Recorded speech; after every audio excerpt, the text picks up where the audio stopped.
All right. Hello everybody. Or hi, Dr. Chen Parsons.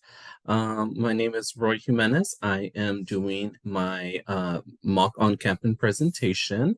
I am doing it through Zoom, and so I am going to go ahead and switch over to my presentation.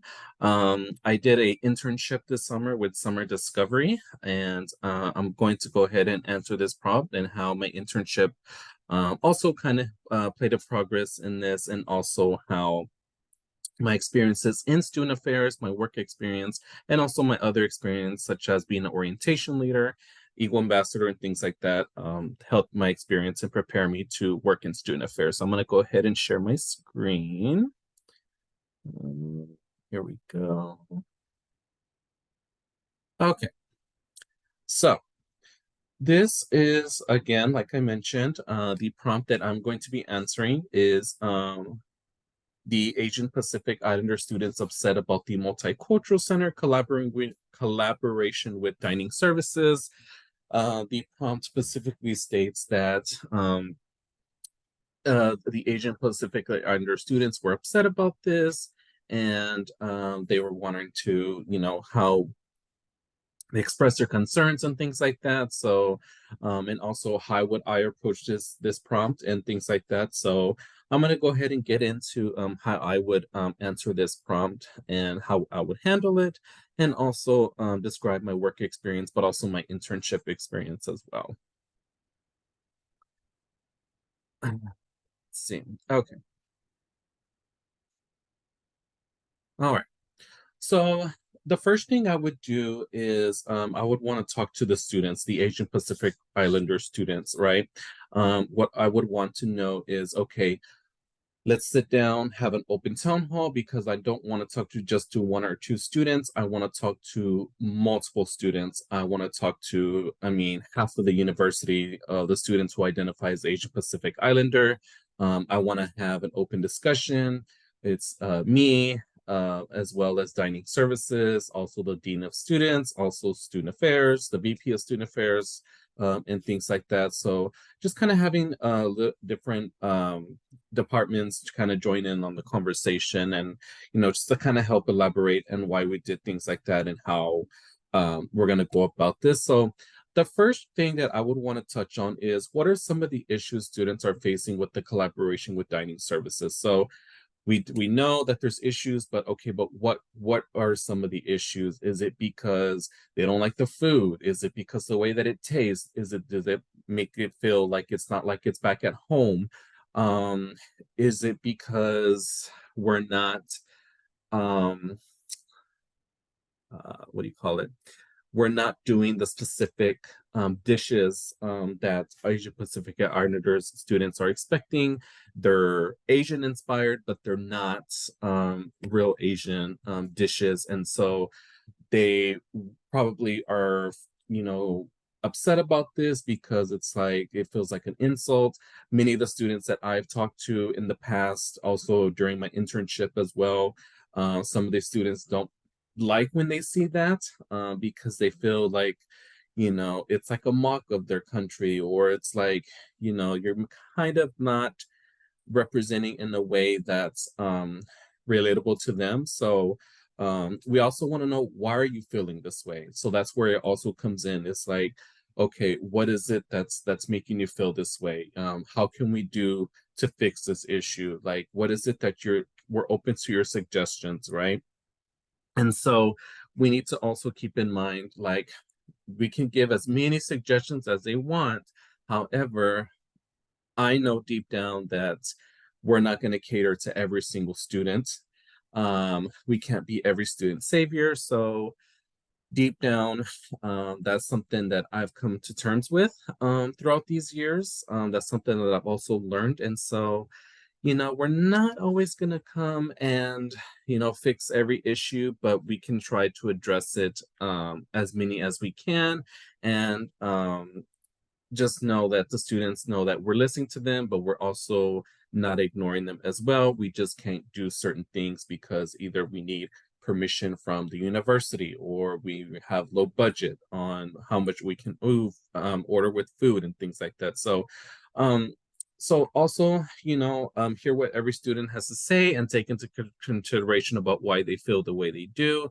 We want to make sure that these students are being heard. A lot of these students who identify as Asian Pacific Islander feel like they're not heard a lot of the times. And so we want to make sure that we're upfront with them and say, this is going to be an open discussion. We're listening to y'all. We're hearing everything that y'all are saying, and we're going to take everything into consideration about, what issues y'all are facing. Also, what we can do on our part to make things better, or we can try to make it better. But also, just to kind of also explain and elaborate why we're doing the things that we're doing with dining services. So also we want to, what can dining services do to make the meals more authentic? We do know that they're Asian inspired. However, what can we do to try to make it more authentic as possible as we can? Now, I know this is not going to be possible with every single student. We're not in, it's not going to be possible with a few students. Now, there's just going to be things that are out of our hands that, hey, this is the reason why we did this is because of this, and that. And that's where we also want to come in with explaining to the students why the dining services use these Asian inspired dishes. Now, it was said that because of some of their parents working in those dining halls, that they were also upset, but also explaining to them that we're not here to make fun of them. We're not here to, you know, take over their jobs and things like that, but also we just want to make sure that we're explaining why we're doing the things that we're doing in dining services, and also what we're doing in the multicultural center, and things like that, things that we discussed, things that we agreed on, things that we can't have because certain students have certain allergens to things like that. And so again, I know not every single student is going to be catered to. We're not going to try to do every single thing. However, we're just here to know that we're here for the students and we're here for them, and we're going to do everything in our interest to make sure that they're being heard and that we're acknowledging the issues that they're having. Again, also, I think we're having discussions with the Diversity, Equity, and Inclusion Department and the Multicultural Center together, discussions with staff members of the department to figure out what can be changed, to figure out, okay, what can we do to make this student happy? This student is saying this, how can we incorporate that? Is there anything that we need to take out? That's also something else that we need to consider. Also, one thing that I feel like these two departments could do is look at what other universities are doing during Asian Pacific Islander Month. I do have some slides that go into that because I did my research on looking at other universities at what they're doing, and I will go into that as well later on in the presentation. Also, what are other options we can look at based on what the students have said during the town hall? So, we know that some of them feel this way. We know that some of them want this, they want that. I know it's not going to be impossible for every single student, but we also want to make sure, okay, what are some things that we can do that doesn't require funding?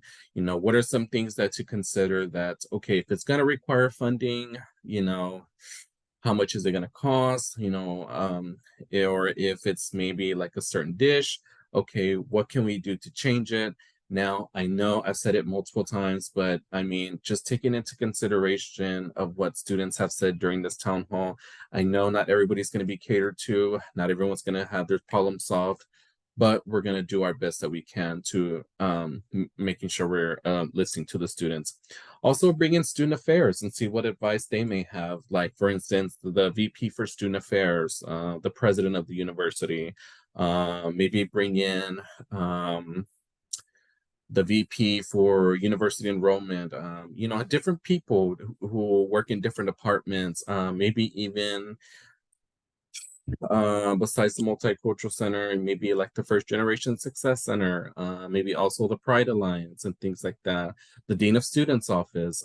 This is something that we can do to incorporate, from multiple departments, not just the Diversity, Equity, and Inclusion Department and the Multicultural Center, but for other departments on campus as well. So, like I mentioned, I did look at other universities to see what they are doing during this month. So I looked at Northwestern University, University of Chicago, University of Illinois, U Chicago, San Jose State University. They're all celebrating this month in different ways. So students can feel welcomed and they can feel like they're at home. Now, this is the resource, the reference that I got it from. And so I'm going to go into details as to what I found at what other universities are doing. So the University of Chicago, they have the Asian American Pacific Islander celebration. Chef Tai Dang teaches students how to make hot wings and chicken fried inspired Asian cuisines, also teaching students how to prepare a bento box. Chef Tai Dang is a owner of a food truck, of Asian inspired food truck.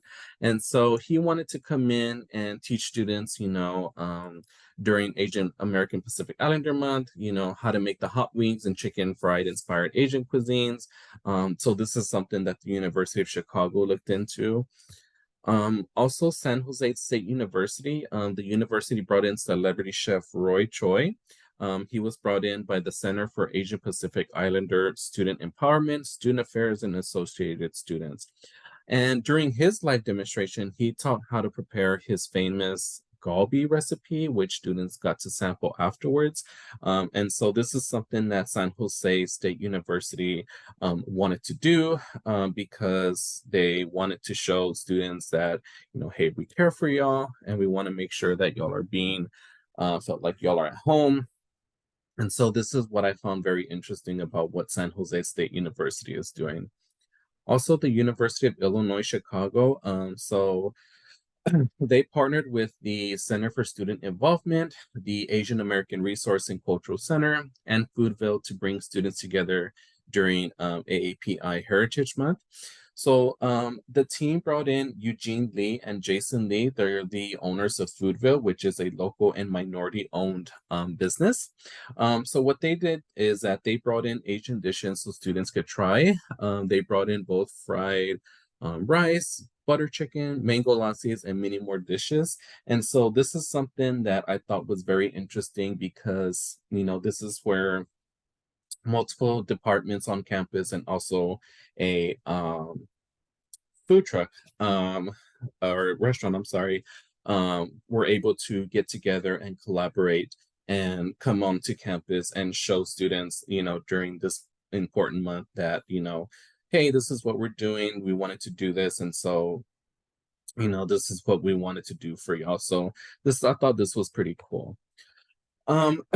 Northwestern University, so the Vietnamese Student Association and the Filipino Student Association came together to celebrate a PITA Heritage celebration. So both student organizations, they created dishes including japchae, watermelon poke, beef spring rolls, and many more dishes. They wanted to do this because they felt like they wanted to be at home and they wanted to celebrate during this important month for them. And so this is something that they did. They brought in their own inventory and stuff like that. They brought their own groceries and things like that. And so this is something that they did. So my work experience in student affairs. So I've come in contact with many students who identify as Asian Pacific Islander, and many of them, all they want is to be heard. Now, many of them have said, we feel like we're not being heard, we're underrepresented. And so majority of these students, they do feel underrepresented. And so also during my internship, I had this come up where high school students who were identifying as Asian Pacific Islander students also felt the same way during high school, and they feel like in college is not going to be the same.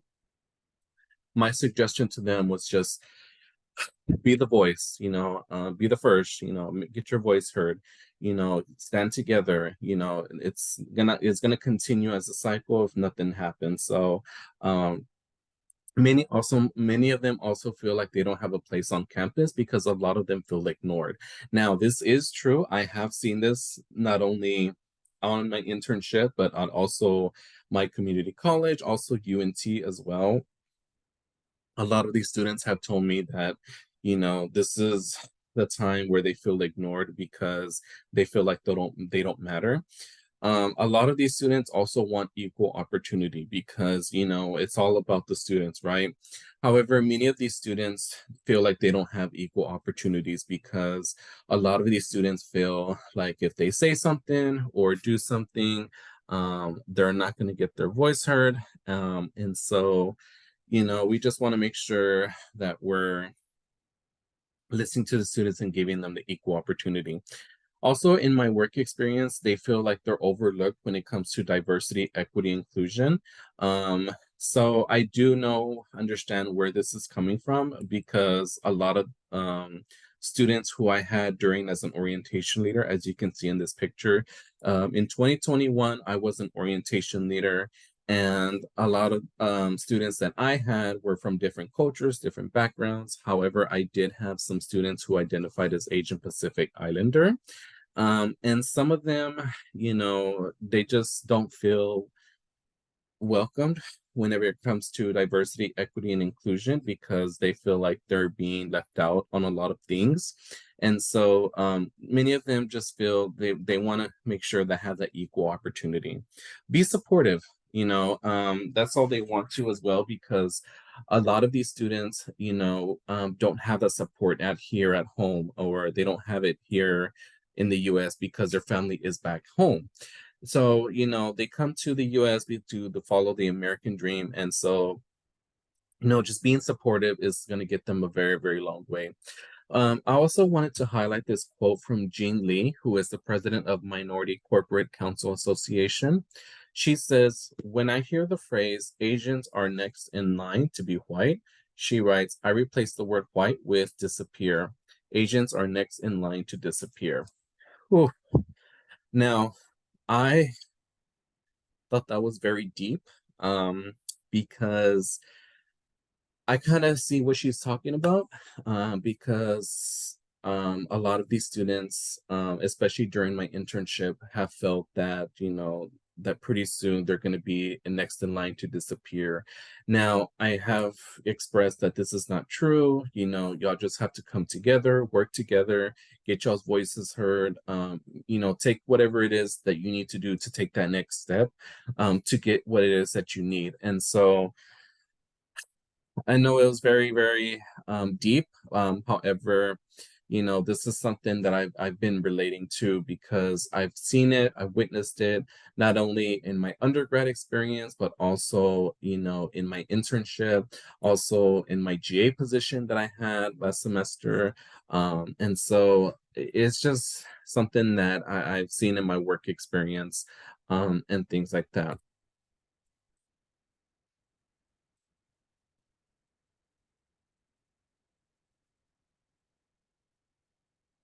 There you go.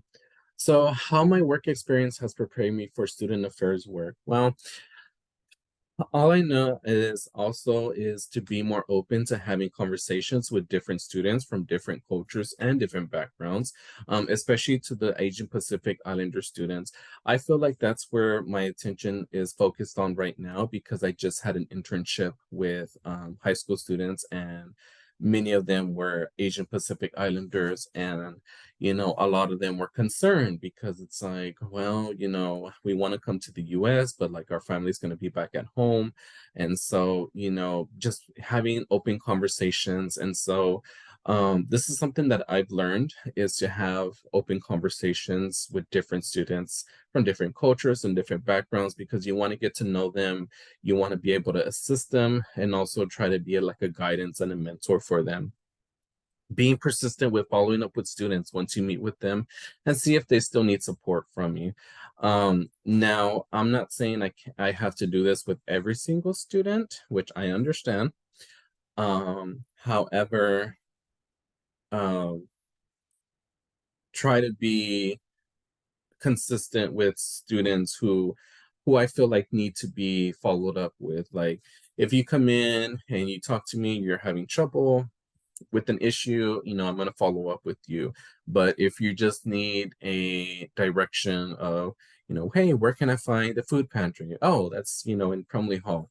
I don't think I need to follow up with that, but just making sure I'm keeping my word and following up with some of these students.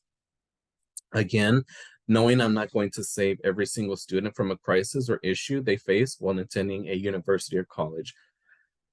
This is something that was very deep. It took a lot for me to learn this during my undergraduate years and also my graduate years as well.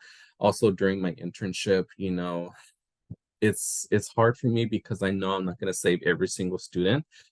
However, I'm going to try my best to be there for them. Now, I can't do that with every single student because that's going to, get me to burn out pretty quickly. But, just knowing when to step back and let them handle their issues. Now, if it's something deep, then yes, I will assist them. But if it's something that could be handled by themselves and they just need a little guidance, that is something that I can do.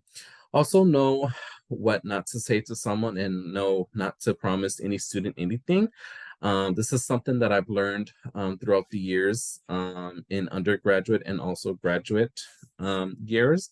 There were times where I said something as a student and I promised them something, and then it came back on me, and it was like, well, you promised me this and you said this, and it was like, oh, sorry, my bad, I apologize. And so this is something that is taking me time to learn, and I'm still learning, I'm still growing from it. But I've also come to terms with, when not to do this. Dr. With, who is in the picture with me, is one of my mentors. She's also been a great resource for me whenever it comes time for stuff like this. She's given me good advice, and so I've also learned from her as well. Um, Known to take care of myself and not prevent burnout. This is something that I kind of was going through once I was getting close to graduate, is because, I kind of was burning myself out and I wasn't taking care of myself. And so knowing when to take care of myself and knowing that, I cannot overdo it because I'm going to burn myself out and I'm not going to want to work in student affairs or higher education. And so I've come to terms with, this is what I need to do to take care of myself and try to prevent intersectionality and know every student is equal. This is something that I'm still seeing to this day. However, I've tried to tell every student that, you're going to see it, but don't let it bother you. If it bothers you, try to do something about it. Violence is not the answer. But, having open discussions and figuring out, okay, where it is that we need to focus on and things like that. And so this is how my work experience has prepared me for student affairs work. And I believe I still have a lot to learn. I still need to grow. And so I did grow during my internship and also during my GA position in fall of 2022. But I still have a lot of work to do. And so I believe going into this next year, where I learn about student demographics and things like that, I'm also going to learn how to approach this more professionally and things like that. And these are my references that I use for my presentation. And so that is my presentation on how I would handle this issue and things like that. And so thank you for watching.